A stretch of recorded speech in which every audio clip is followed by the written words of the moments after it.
legislative action at the state level. But I think it's becoming more and more apparent, at least to me, that a great impediment in the ability to help people who, as one housing advocate in Pierce County says, have the right to die with their rights on, are out there on the street when they could get help. We have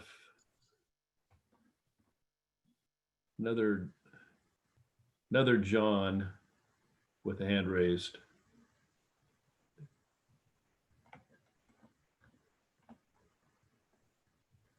Or is that just a duplicate of Mr. Simpson's earlier?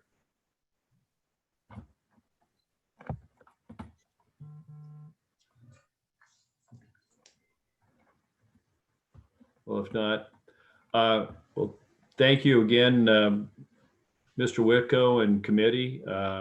You've done yeoman's work on some difficult problems. I appreciate your efforts to going forward to recruit members who adequately and accurately represent the viewpoints of our city so that we can have the best information possible when we make decisions.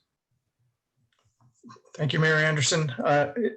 I'm not sure if you see if Ray is trying to speak or is he? Ray's coming back. He's the comeback kid. All right, Mr. Dodson. Let's see if we can hear you this time. Well, I hope. I still got thank you. I'll let you go. Thank you. Well, thanks.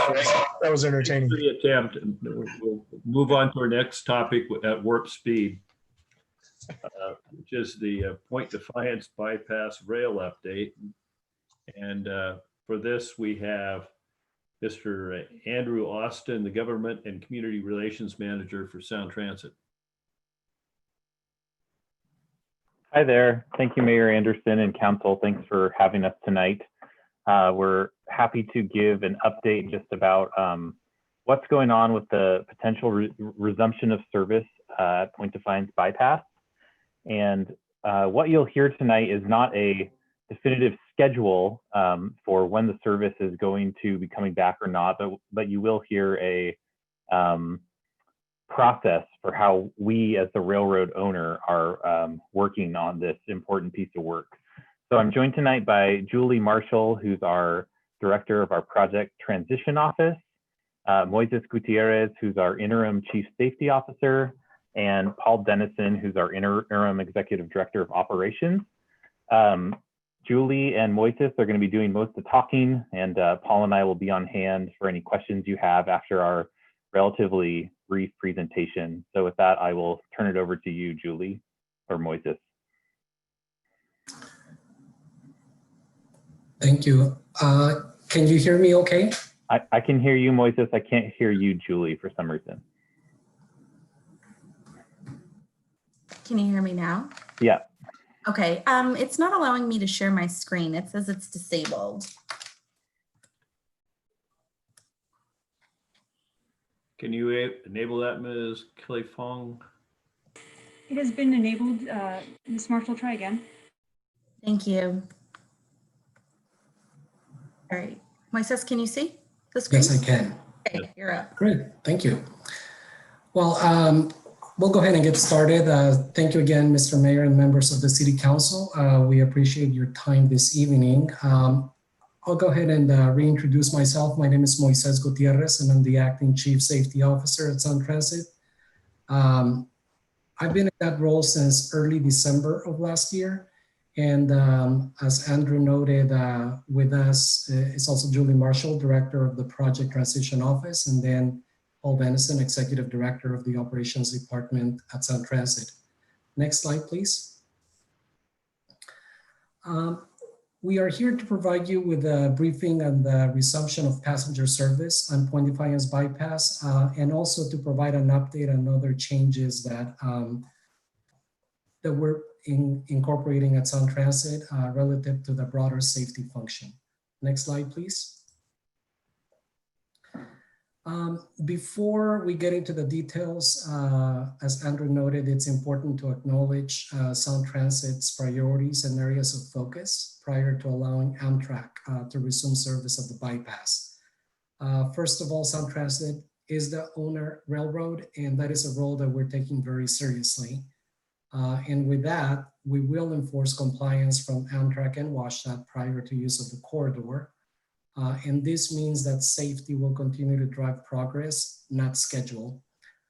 I expect us to comply with all the applicable recommendations from the NTSB and the internal audit reports that were issued last year. And resumption of service will only occur once all of the established requirements are completed, verified, audited, and closed. So with that, I'll go ahead and hand this over to Julie to go through this in a bit more depth. Next slide, please. Thank you, Moises.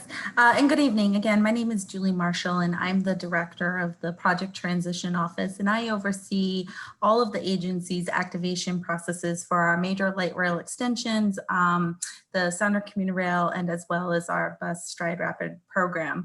As part of this effort, we are treating the resumption of passenger service to the Lakewood subdivision with the same rigor as we do with any of our other processes, our other projects coming online. What that means is we are employing a full activation process, which is our way of doing our due diligence and being sure that we are very intentional and disciplined about how we go about verifying that we are ready to resume service. What you see on the screen here is a high-level overview of what that process looks like. I'll start at the bottom of the slide and work my way up. So at the bottom of the slide in the three green boxes you see are the subcommittees that are focused, have specific focus areas. I'm going to talk about the safety certification subcommittee in the next slide. The bottom green boxes also coordinate. This is where our subject matter experts for the project live and do their work to review and evaluate documentation that's received from our tenants. The blue box off on the right-hand side of your screen, that is our external startup team. And this is where we we coordinate with the tenants and all external stakeholders in order to ensure shared meaning around what the requirements are that are expected to be completed prior to the resumption of service. The reason why that's a dashed dotted line is that this is to depict very clearly that the external stakeholders are not part of Sound Transit's decision-making process when it comes to identifying closure of the requirements and readiness to resume service. So once the staff level, the bottom green boxes determine that we are approaching readiness to resume the next phase of the service or next phase of the project, that recommendation is brought to our departmental leadership who overview and audit and ensure that the recommendations and the requirements have been fully complied with. Once that review has been done, it's elevated to our Chief Safety Officer, Moises, as well as discussed with our Deputy CEO of Service and Delivery, the Kimberly Farley, and our Executive Director of Operations, currently Paul Dennison. That group is responsible for endorsing and verifying that, again, all recommendations have been satisfied, and is then endorsing the recommendation that approves or that will for resumption of service, which then goes to our CEO, Mr. Rogoff, for his approval. As I mentioned, I want to zoom in very quickly on the safety certification process. So as Moises mentioned, safety is driving this resumption of service effort, and our review and approval of documentation to ensure that Amtrak and WashDOT are fully compliant with the requirements laid out for them is of paramount importance. The way we've worked with this is the LNH and NTSB reports. The LNH report was an independent audit or independent evaluation that was commissioned from our CEO's office to evaluate our internal processes and the incident leading up to, well, the incident. But those two reports generated recommendations which have been decomposed into specific requirements, actionable requirements that has been communicated and shared with Amtrak and WashDOT. We are in the verification process right now, and we anticipate being in this loop for a very long time for a few reasons. One, during the verification process, Amtrak is submitting documentation to demonstrate compliance with the requirements. In some instances, we are requesting additional documentation or new documentation that has not been requested in order to fully satisfy that. Sound Transit will be recertifying all of the physical infrastructure for this effort. And so due to that, we are also working to make sure that we are reevaluating our preliminary hazard analysis, that's the PHA, and also our operational hazard analysis. Anything that's been identified as an undesirable hazard is elevated to the highest level of our agency, the Senior Oversight Panel, Advisory Panel, for their review. The fourth number there is something in addition, that an additional step that we're taking with this effort, just to ensure that we are following the processes that we've laid out as for the agency for activation, but to also ensure that we are have met all the requirements in the way in which would be expected. And that is to conduct an independent audit of both our process and the accuracy of the review of requirements. Once we complete that process, the last step is to sign the certificates of conformance, which states that that project team, the subject matter experts, are satisfied with the results of their review and are prepared to present a recommendation for executive review through the process. At that point, we'll move outside of the verification box and we'll move into the closure of all requirements. And this is where the PHA and the OHA must be accepted and signed off by our Director of Construction and Safety, System Safety, and the review of the Delivery Council, the CEO, the Deputy CEO, I'm sorry, the Deputy CEO and our Chief Safety Officer and Executive Director of Operations. The last step, of course, is for Sound Transit CEO's approval of the resumption of service. Looking ahead, some key activities that we have coming up with this effort is that we are in the process of finalizing the readiness requirements and schedule.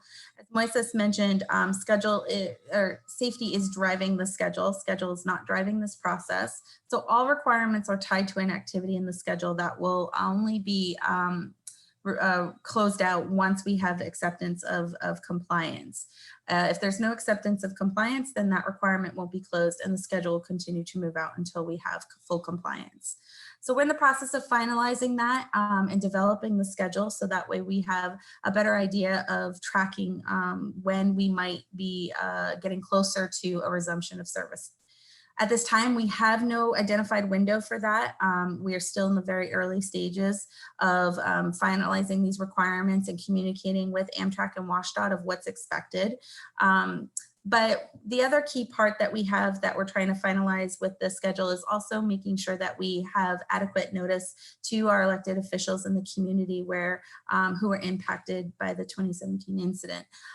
This means this is not just a one-time when we want to make sure that we're communicating with the community. We want to make sure that we're communicating clearly prior to testing on the right-of-way, that's the ROW. So prior to testing on the right-of-way, and as well as prior to entering into cruise qualification test runs. So there's two different types of testing, both of which would require equipment out on the road. So we'll make sure that we are engaging our stakeholders in our community at that time. And then of course, prior to the resumption